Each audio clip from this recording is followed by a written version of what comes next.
Count us down. No, it's already live. Enjoy. This is now. Alive? We're Yes. live. Straight under the bus. I love it. Great. I would like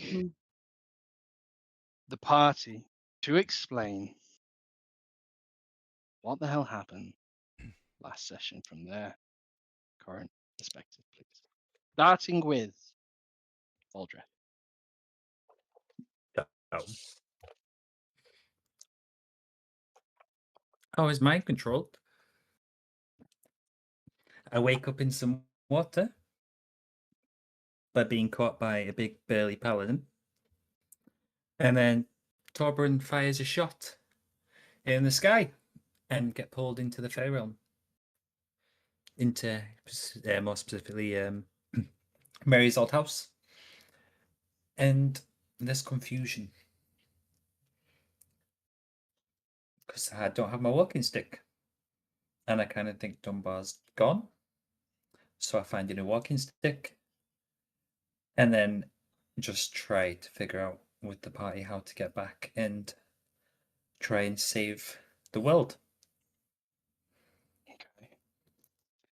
Ariel, with a bit more hindsight and a bit more knowledge and a bit more to you. Well, What's your perspective? um, that we panicked for a moment over how to protect Voldred from sudden death.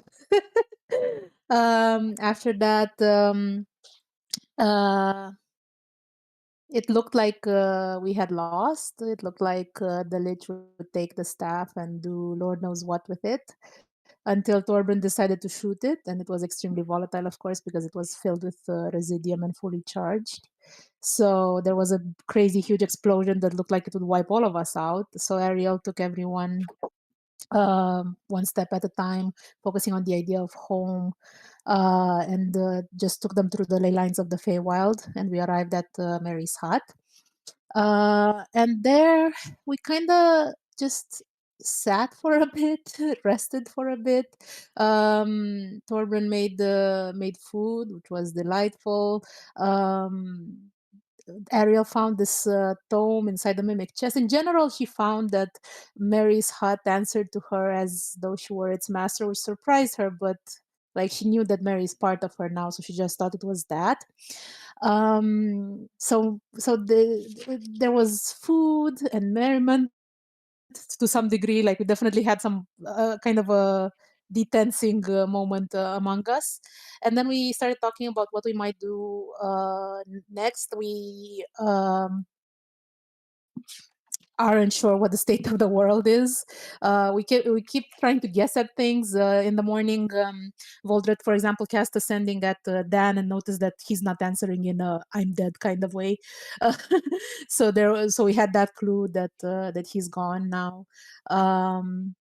Amusingly, Lothar and Voldred got high from the honey from the fey honey glaze that Torbjorn used in his cooking. Um, yeah, it was quite a lovely moment. Also, Ariel found the tome inside the mimic chest, which was largely something that she can use to communicate with Mary about various moments. She found an instance in that tome, just opening it randomly to where she was found initially as a baby. And she knows that changeling children are usually taken from their actual parents, but she didn't expect to read that, and she was like, "Oh, okay, look at this." And yeah. Um, Overall, the session last time ended with indecision because we can't seem to figure out exactly where we're going to go with the power to go anywhere in time. And we're not exactly sure how the situation ended with that battle that we were in. So yeah. Okay. Very detailed. Anything to add from Auburn?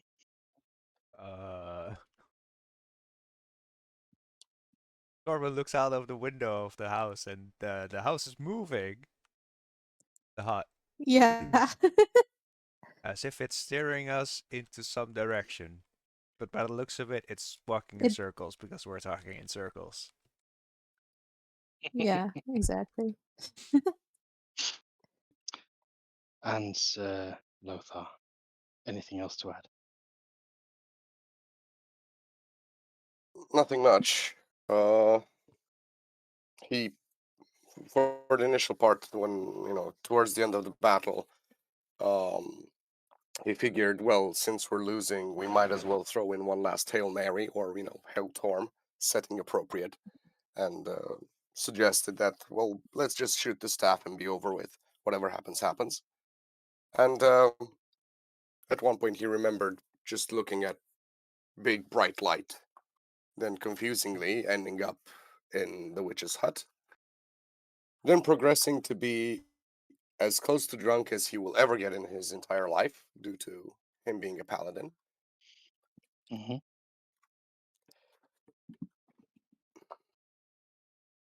And, well, they were discussing options as to where exactly to proceed going forward. And that's pretty much it, Very well. as far as Lothar's perspective is concerned. Oh my god, my voice!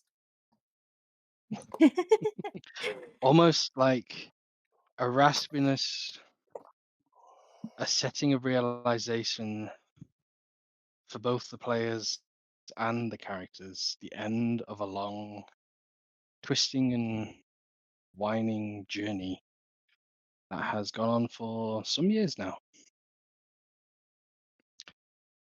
If I may, as concluded in conversations out of session, the party reconciles its differences and decides to set a heading towards a mythical djinn creature that they have once previously met very early on in the campaign and a long time ago from the perspective of these players. Perhaps a month or two, or hundreds of years, depending on if you include the time jumps or not. As the house marches its way effortlessly over hill, crossing stream, leaving the forest. Walking past, you can see a recognizable little quarry on the side of a hill, though you expect to see it as a quarry. There is no quarry. There is evidence of a fallen hill, of bits and pieces of ruined building here from ages long ago. As you continue past, the house eventually sets down on the edge of this peninsula to the coast, at the base of a mountain where the stream runs uphill. And this is the path before you, the path that you recall taking, where you met the creature known as Hocus.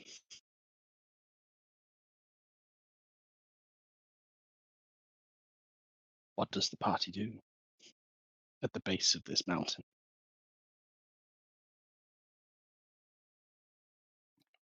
I assume So, we're still in the house. The house sets down at the foot of it, I see. and you can leave. Well, this looks like the place we met Hokos. No sign of Hokos himself, though.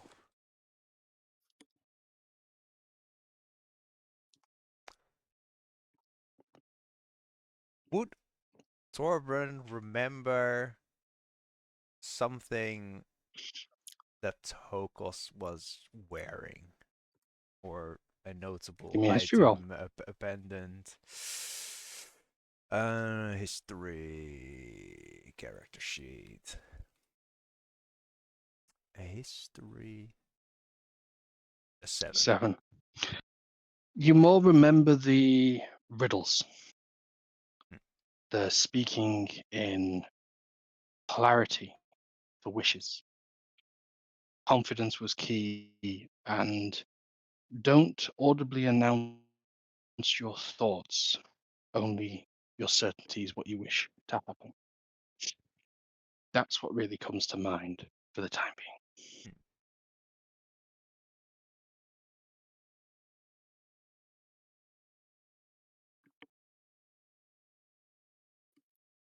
Was Hokos floating? Or was he walking? He was. He was a floating individual, Okay. not too Footsteps. far off the ground. Footsteps are not an option. Tracking this creature may indeed be difficult. but you have a name which carries great weight in the Fey realm. Ariel, you have a way to contact or find this Hogos?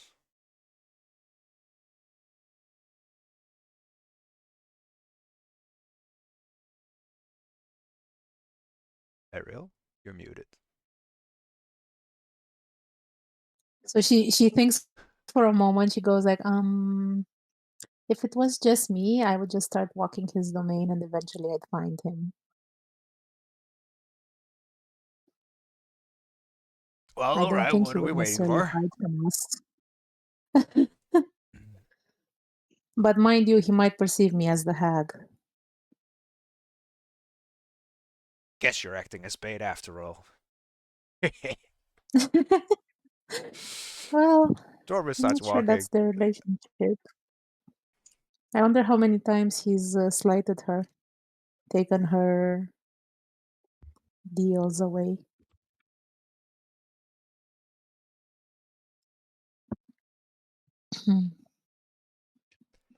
But yeah, I'm just gonna start walking ahead a bit. Already ahead of you. Mhm.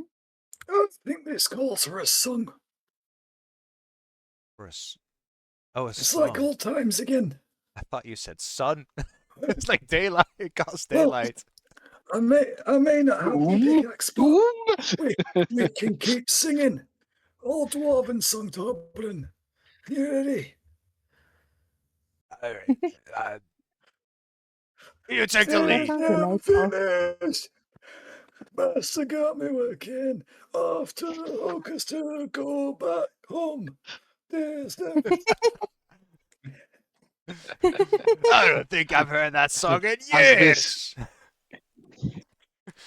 as the chorus picks up, so does the incline as the party troops up this stream.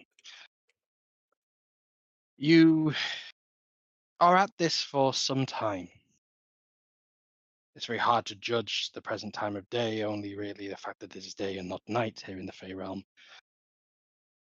The glow of the light above you emitting and a little bit of a tree line nearby, but nothing that could be obscuring or hiding any much. The odd tree decorated here or there. This cliffy, mountainous terrain is somewhat being made light of by your troop. As you reach a recognizable plateau where the stream almost seems to be perhaps sourced from this small pool. You hear a voice. Travelers, I've been expecting you.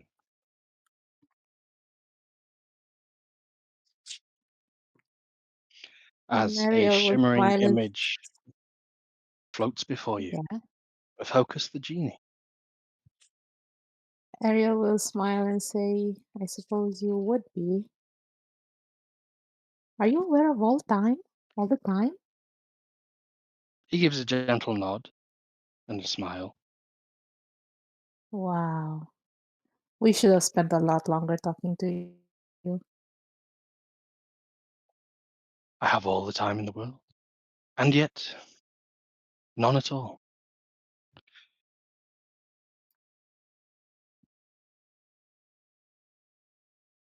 I see you have all been on such a journey. Who's even You spying have on resolved us? one of the.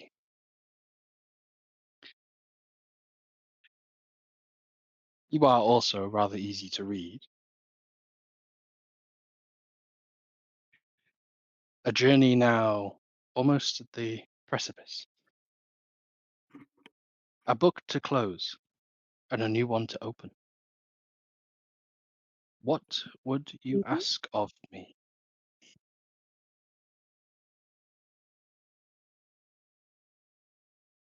I think that the fact that he said that would kind of ring some alarm bells in Ariel's mind, who probably has settled on some sort of decision with everyone about when we should go, and him saying that their book is almost closed. Essentially, she's like, "Is it?"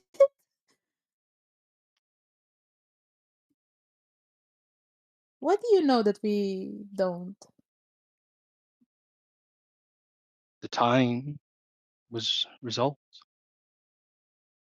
The one who had been prancing through the various strings, the long plains, and fleeting and teleporting between destinations, time, places.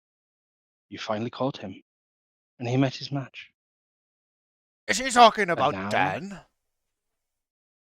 everything can return to as it should be.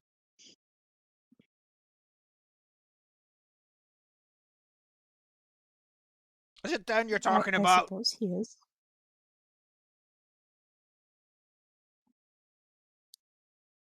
The one who I told you last time owes me so many things.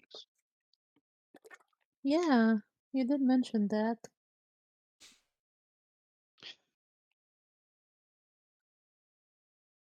Well, as a bad debt to be written off and forgotten about to the sands of time. As you watch as he just starts pouring water from his palm that slowly turns to sand as it contacts with the river. Mm.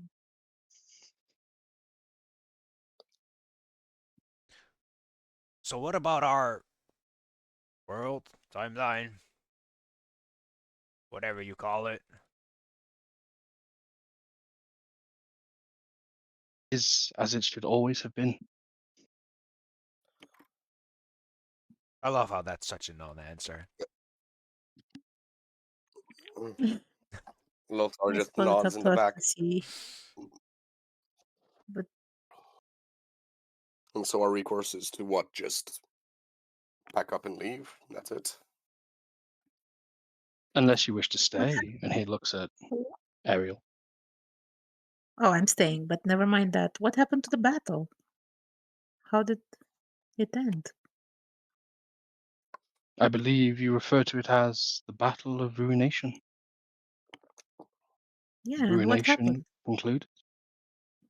It happened as it always has. The gods were banished, the mortals survived, and desolation was wrought upon the land itself. But this time, the gods were able to leave a little bit behind. Something that was not taken by such an opportunist is lingering.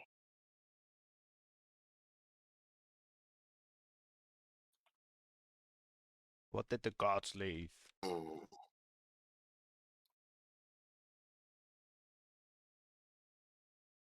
I believe it would be easier for you to witness.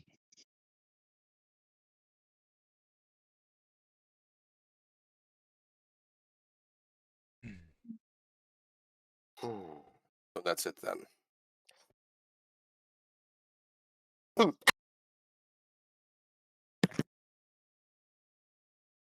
Is that something that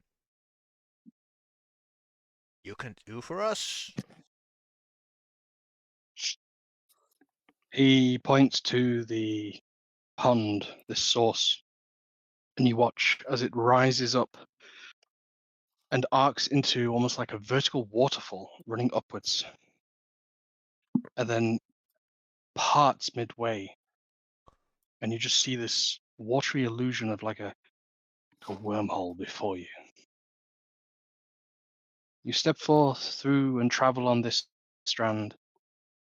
It will take you back to where you belong and close this chapter.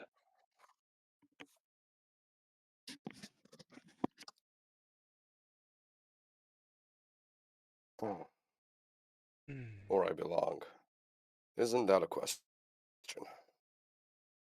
It's not.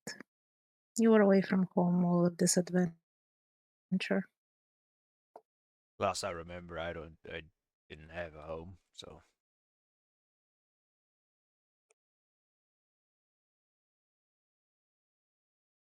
Well,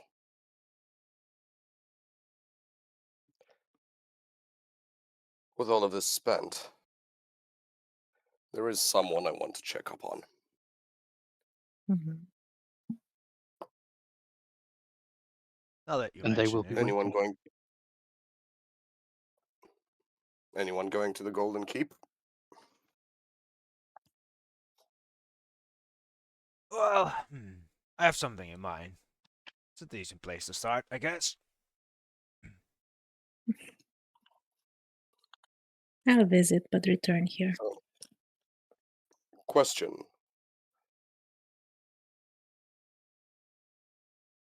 To my understanding, the gods were locked away for 100 years.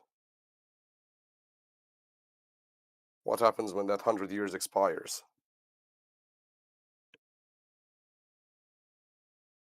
This time, I have seen to it permanent.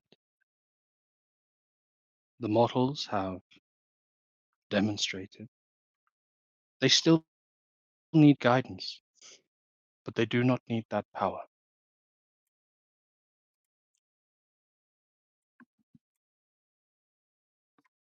Hmm.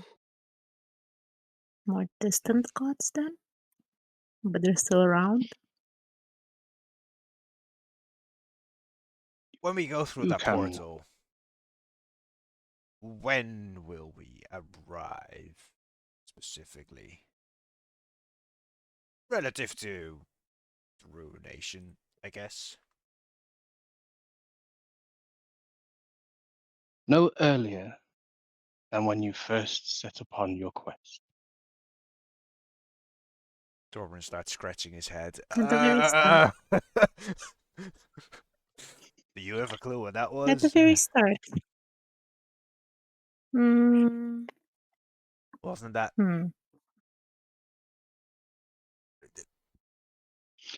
we've seen the The world day the ruin. time was stolen from you is the day I can return you to. Wasn't that just before the celebration?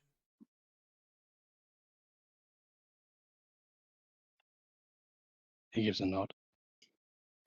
Huh.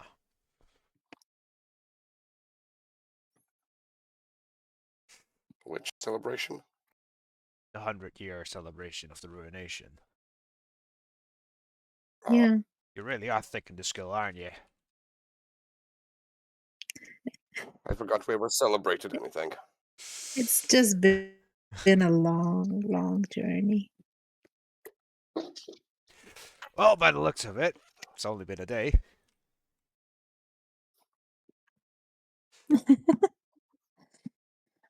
I am so glad they do not mine Residium anymore. I mean, Let's hope if it you want stays to that change way. Huh? that, I can. I think I have a friend called No. Phineas. I can hook you up.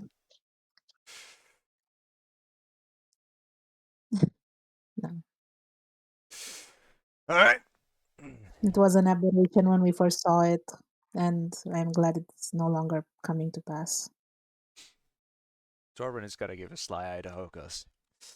Let me guess, you don't have any more wishes for us?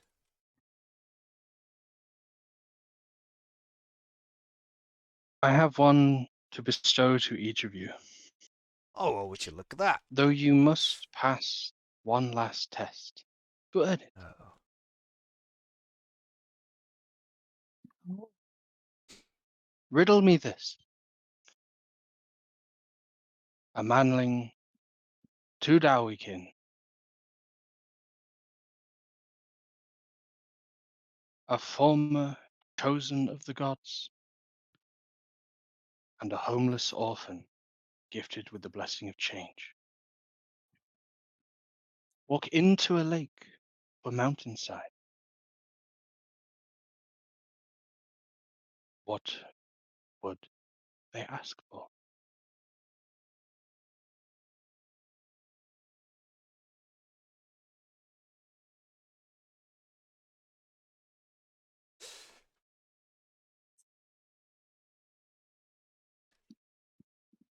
You know,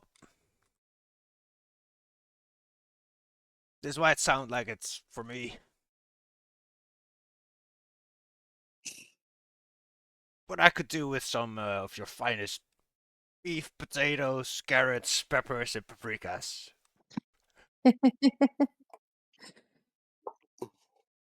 He waves his hand in your general direction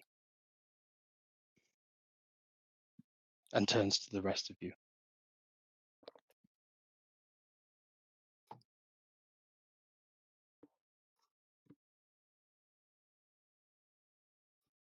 Well,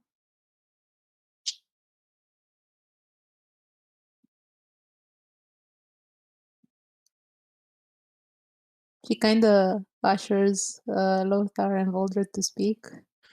I would like my first fragment of the Lightbringer. Just that first fragment. Key I'm to growing which you attached to it. refer was destroyed. However, you watch as he waves his hand over your new, very ancient, very lore-steeped stick that you are carrying, the stave of Mary the Mad.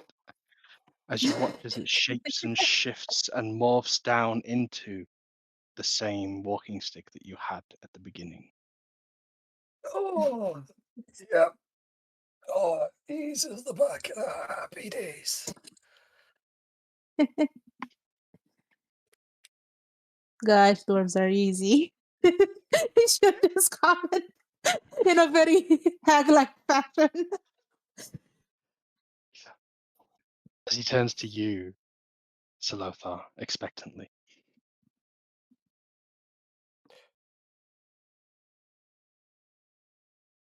I've spent most of my life looking for one or two things. I found them both in the end. So all I want is the strength to hold on to them and defend them as much as I can.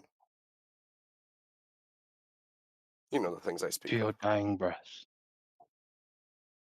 He nods. and he waves his hand at you.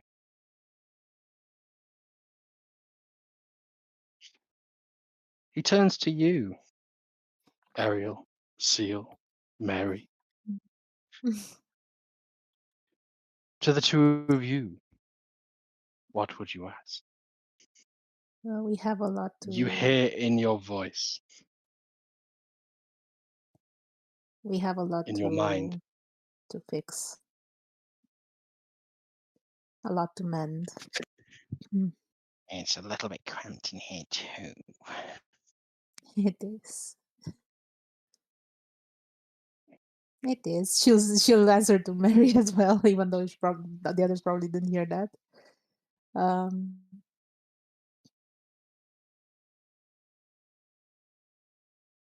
But I don't mind you staying with me, she'll say to Mary. She all right? Oh, sorry. Just answering a thought.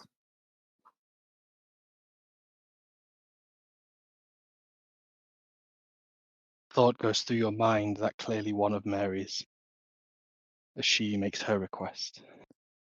What do you ask of this Djinn of Time?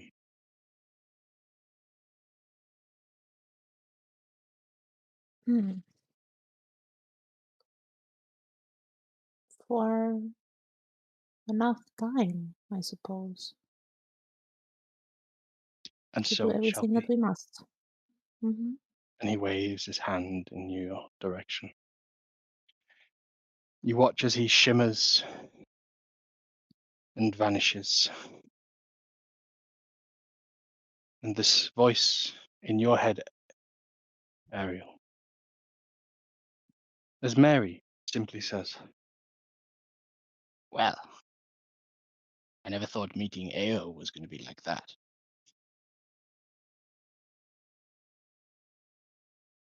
Okay. I didn't realize that just happened.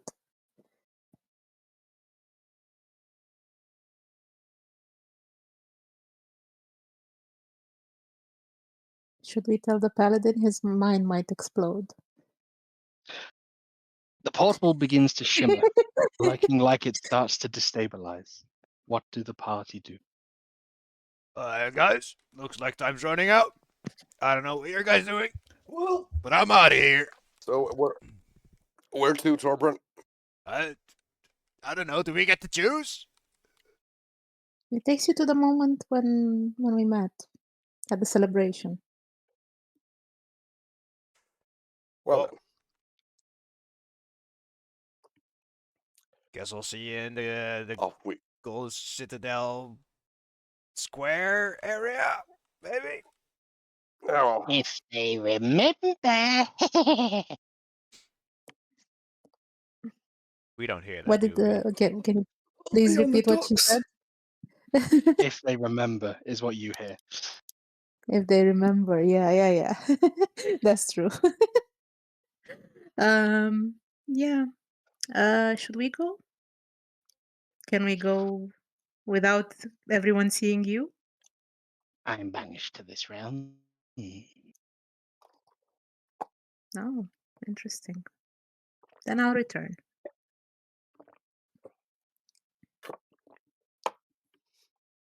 I'm not waiting around. But you Yeah. can't drink the water. We need to go through the portal. Yeah, we'll go through the portal. Torbran barrels through, Voldreth swimming through, trying to drink some on the way out. Solothar striding through. Ariel, do you go through as Yeah, I will. well? Okay. You feel a very lightheadedness. Like a force is attempting to pull something out of you. Like a barrier that, you get part of your body weight through and you realize your upper half is just stuck. Mm-hmm. From all of you, a blinding flash of light, purples, greens, blues, yellows, and then white. The last dice roll of the campaign for each of you. Could I ask you all to roll a d20 and minus your sanity score? Minus? And You want us to minus roll your in? sanity score. You want us to Well, roll we can zeros we, and we can plus it and just go in reverse order. So just add your sanity score. Okay. sure. I mean, it's a good So roll. Oh that my is god, a Torbran. It's a good roll. so that's a 49 for Torbran, 35 for Solothar, and 52 for Volja, That and a is 27 for Ariel. A natural dip. Voldreth. The white light fades with a ringing. A ring, ring. It's a bell chiming. It's a bell chiming on a set of cold wind. A body pushes you forward. Oi! You daydreaming there again? Come on, it's time to get off. Oh, Feel yourself pushed Ori. down some kind of gangplank. Your walking stick in hand. As you find yourself looking out up towards the great spires of the Golden Keep. When you were last here, though, the lands around were not lush and lavish. They were somewhat devastated in areas. But here there is but some greenery, some trees, some different types of grasses and mosses. And you can look out and see a forest over to the north. The skyship docked behind you. Your troop of companions ushering you out in the promise of potential labor in the capital of the Golden Keep. This expedition flooding to your mind. You're here as an envoy. No, you're here as labor. You're here to seek opportunities. We'll come back to you in a moment. Torbran, You can feel the itching like 1,000 blades of grass on your back and neck. Inevitably, some kind of small wildlife creeping in and around your hunting garments, your ranger's attire. Your eyes open, the sky, bright blue directly overhead, the sun, not quite at the highest in the day, perhaps an early, late 10 to 11 or something along those lines. Your rifle butt up to a tree next to you that you've been dozed off to. You smell the fresh air. Mushrooms. You smell mushrooms. As you stand up, the outline of a great citadel, some hours away from you, but in a south position, as you turn and head on foraging into the forest around you.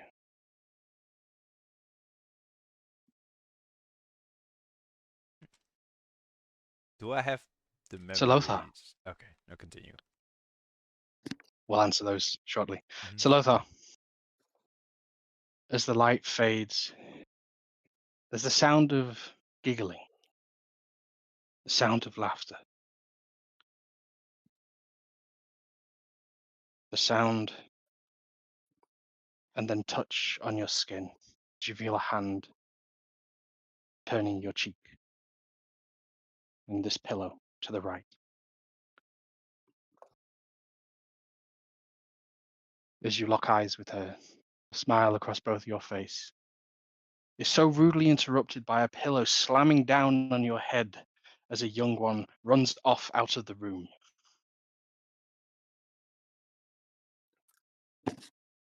He still doesn't know how to throw properly. I wasn't sure if you were awake yet. I wasn't sure if I was awake either. Ariel.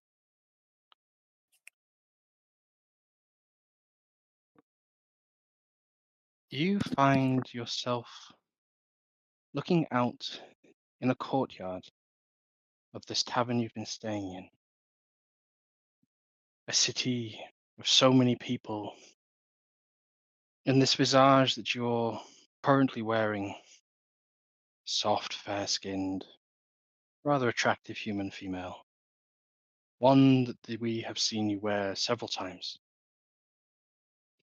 As a voice over your shoulder says, Miss Mary, are you ready to join us at the breakfast? Yes, of course. She seems kind A of small lost in servant reverie. girl ushers you out of a door of this tavern and perhaps downstairs to what you can hear to be some kind of bustling banquet that's happening below. A bit of revelry.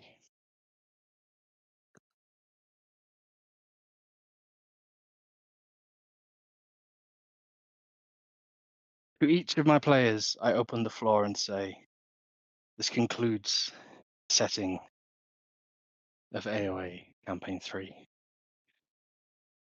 Is there anything that you would wish to discuss or explore afterwards in character or out of character for the recording? Do we have the memories of what happened? You all can choose to fail or succeed that last save on leaving the Feywild as to whether or not you recall the entire adventure at all. Torrin would I leave choose that up to to the players. keep his memories. Yeah, see. given go with the adventurer. Given the choice, Lothar would not want to forget.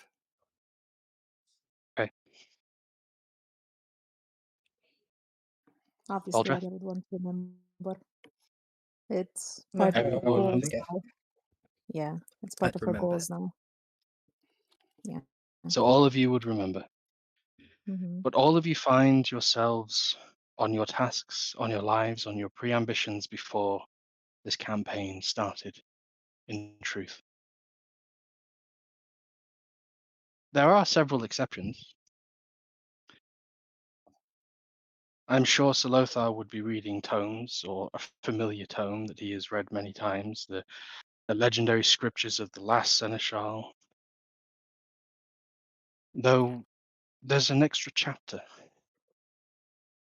an ode to the heroes lost to time. It speaks of two mighty dwarves who came and led the company of the 1st Brigade in its moments of dire need. Paladin who found his oath upon the battlefield, and with the might of Torm's blessing, helped slay a great evil that was born that day. And a powerful sorceress who sealed them all away. Or perhaps tempted to do so. For a bright light, the blessing of the gods, that spared as many lives as it took in that same moment, that ravished and ruined the land of the domain of Eartha.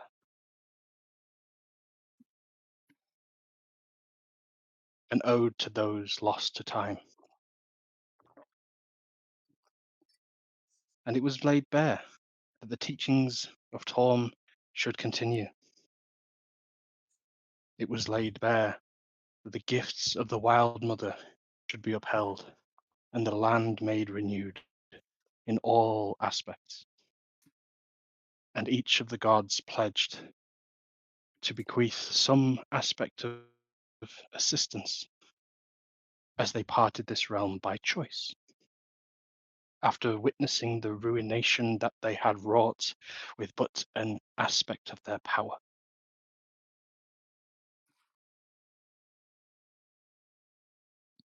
Baldrath, your trusty scholar's book that you've had with you your whole adult life makes reference to a prophet of the Avatar, one who appeared in the time of the dwarfs and Dowies most needed desperate measures. He came forth and he supported those of his kin and made it so that the Avatar did not fall in vain that day.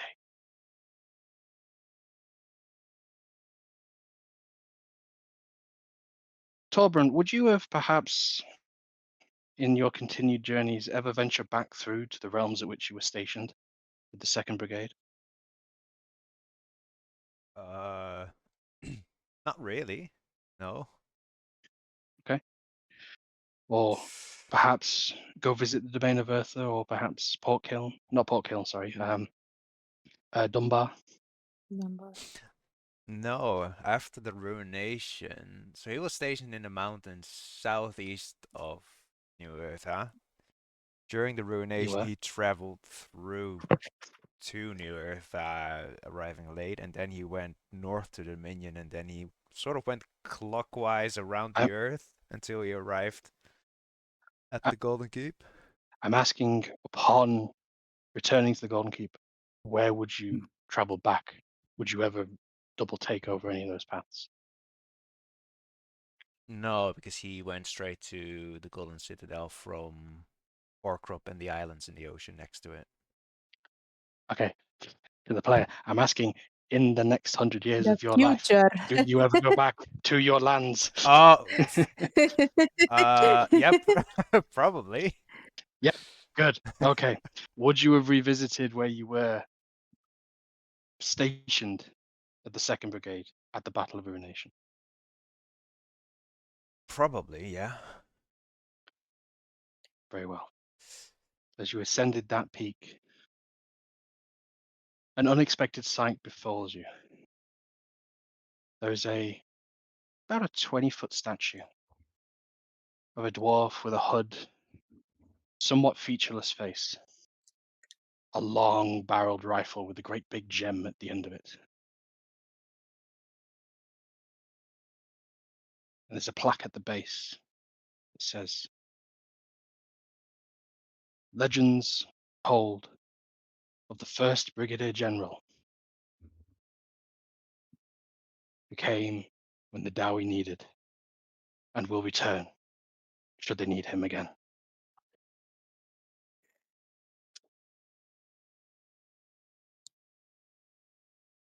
Oh, would you look at that?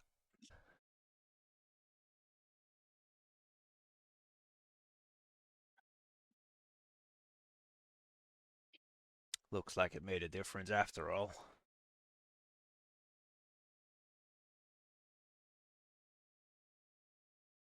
Thorin would just sort of take a knee and not necessarily say a prayer, but sort of pay his respects to his fallen brothers in arms.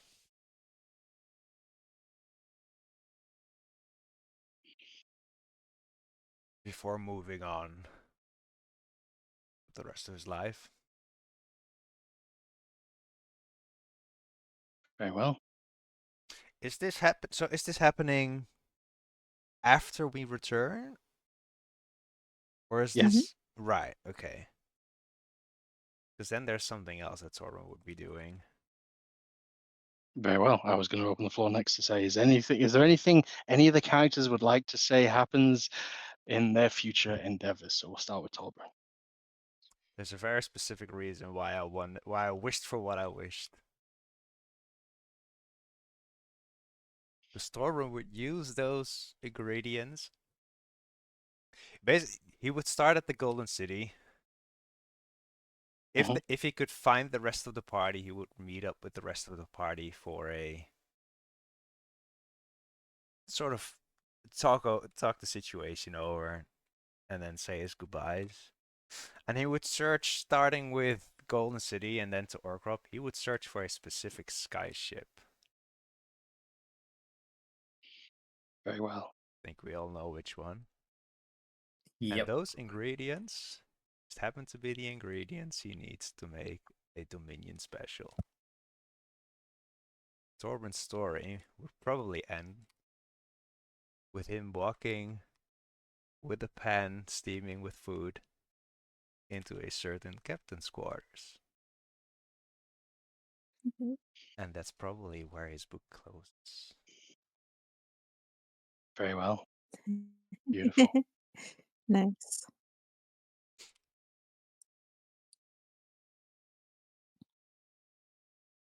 Valdreth.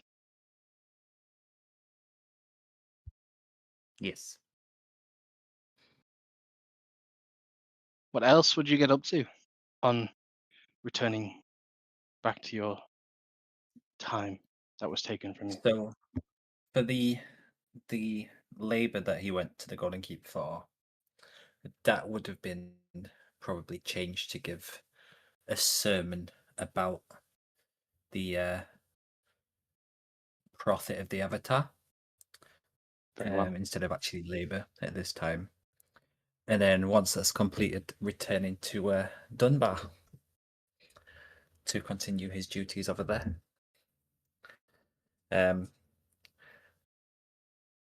Potentially in like the next 100 years, eventually passing away and being buried near his monument with the Well. gilded staff put into his into the statue or his monument. The old walking stick firmly grasped in the hands of the statue to watch over the tomb evermore.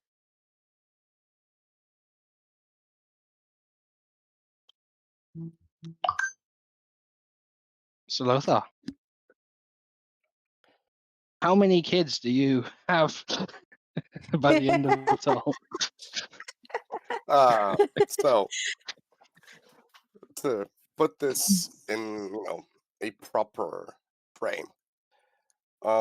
That morning, after he gets out of bed, as he probably did the first time, and for a short while leaves Liz there like he used to. He doesn't go looking for work at the tavern anymore, although he does go and leave word that for a certain dwarf, Fusilier, that a certain paladin is looking for him. And he'd inquire about Ariel and Voldred as well, if Mhm. only to check up on them before it all ends, and to keep a promise to Ariel that he'd introduce Liz to her at a later date. Then he'd find his way to Torm's chapel. He'd find a priest, ask him if there are any weddings scheduled for that day.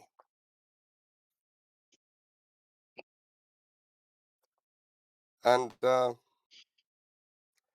spend some alone time in front of the altar with a smirk on his face, looking up at the warlike statue of Torm and going,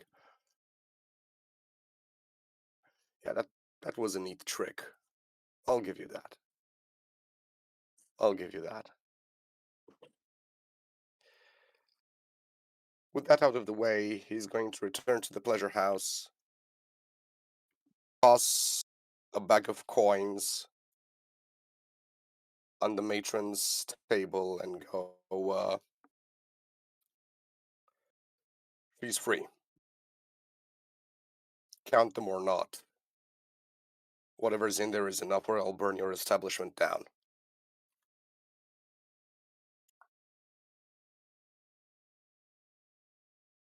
Then formally ask Liz to marry him.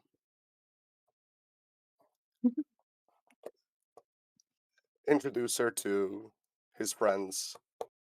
Return to the Dominion. Follow up on another promise of enlisting with the Order again. Restore his old manor house. I don't know, I think he'd stop at 5 kids by the end of it. And he would make it a point of maintaining his friendship with Torbran, inviting him to the manor house for hunting trips occasionally. You said she was free. Instead, you bought her. No, I bought her. I That bought her didn't freedom. mean he bought her freedom. He bought her freedom. She was free to leave, 5 and the children? DM is very much free printer. 5 children? With the minor nobleman that can afford tutors. Come on. As Torbran And then cries at the 5th birth announcement. I have to go to another baby shower. I'll bring Crescent. Wait, would I have found Crescent by this? Yeah, First probably. of all, Yeah. First of all, Torbran, you're already here. Secondly, I'm naming him Torbran just for that. Oh.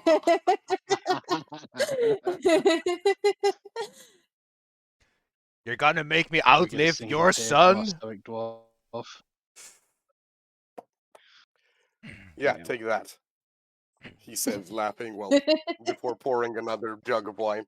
On the baby shower, you just see a giant shadow clad your house and your garden. And there's just a giant airship that just stalls above your house. And an entire brigade and a captain just rope down into your garden. Alright, we're here. We brought cake. You just stepped on the herb garden you planted last time. Torben yanks him out of it. Yeah, it's still edible. Let's go. Gives a nod to whoever else is in there, and just walks straight to the kitchen and start preparing more food.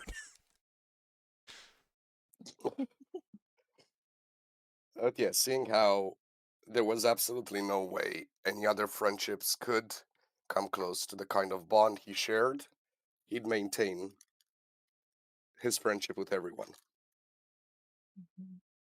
Right. Invite them occasionally, visit when his time with the Order allows.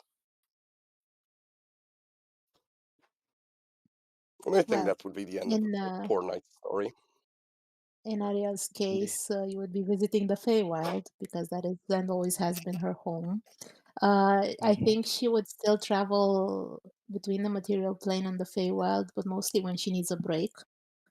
Because whenever she's in the Feywild, she has a lot of work to do. And she is burdened in that work by the fact that Mary is a constant presence in her mind. I think, however, that she would very rarely stray from her human guise as Mary, quote unquote, that everyone is familiar with. So if she was in the material realm, you might be able to find her under that name, and she might be able to send you messages and tell you where she is, and you'd be able to see her. But Ariel has a lot of work to do in the Feywild. To her, the fact that her legacy is now as Madame Malice is just this grave injustice. She's very much this lawful good person at this point, who is burdened by genuine madness and absolutely abysmal wisdom score. But she is nonetheless someone who now has a hag's hut and the reputation of a hag. So she would start welcoming people to listen to their needs, and she would help them based on her morality, which is something that before would not have happened with Mary. So she would try to sort out the good from the bad, basically to tend to the domain that Mary has, to heal the land and heal her reputation as much as possible. She would not use her sending to the Fairy Queen, which she constantly has, but she always thinks about it like every night. If she could send a message that would be read, not as a conflictual sassy remark, but as what she wants, as to actually connect with her mother in a way, basically, even though she calls her queen. Yeah, and over time in the Feywild, I think that Mary's domain would sort of see flourishing along the lines of how a unicorn that tends to its glade sees animals that no longer die and hunters that are instantly banished upon entering. And yeah, she'd just tend to this beautiful garden eventually. Yeah. And the great conclusion will probably be that she will face the Fairy Queen and try to make amends for everything that had happened in the past. Well, I think that concludes chapter and verse. Campaign 3, everyone. Thank you all for playing. Congratulations. We did it. Yay. World We is did it. saved. All right. I'll What was stop that? the You, recording. when you really shout, your mic just cuts you out, man. God damn it. Not for the recording because it's Yeah. not a Discord recording. All right.